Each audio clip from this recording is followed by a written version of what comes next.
Syederalun buntut invasi Rusia ke Ukraina juga memengaruhi dunia sepak bola Rusia terancam. Berikut informasinya.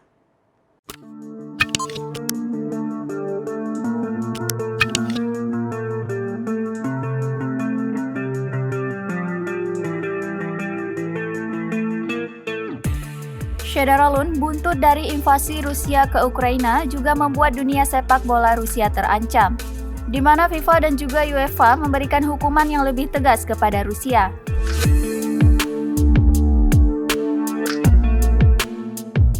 Sebelumnya, FIFA hanya memberikan 3 larangan kepada timnas sepak bola Rusia. Di antaranya tidak boleh mengibarkan bendera dan menyanyikan lagu kebangsaan, main laga kandang di tempat netral, serta mengubah nama menjadi Football Union of Russia.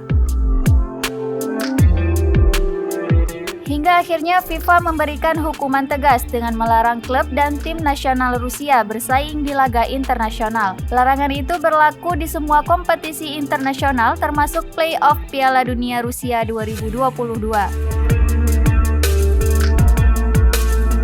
Semua tim Rusia, baik tim perwakilan nasional atau tim klub, akan ditangguhkan dari partisipasi dalam kompetisi sepak bola FIFA dan UEFA hingga pemberitahuan lebih lanjut. Keputusan ini diadopsi hari ini oleh Biro Dewan FIFA dan Komite Eksekutif UEFA, masing-masing badan pembuat keputusan tertinggi dari kedua institusi mengenai hal-hal mendesak tersebut.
Demikian informasi terkini terkait konflik Rusia dan Ukraina, Syederalun. Saksikan terus berita lainnya di kanal YouTube Serambi On TV.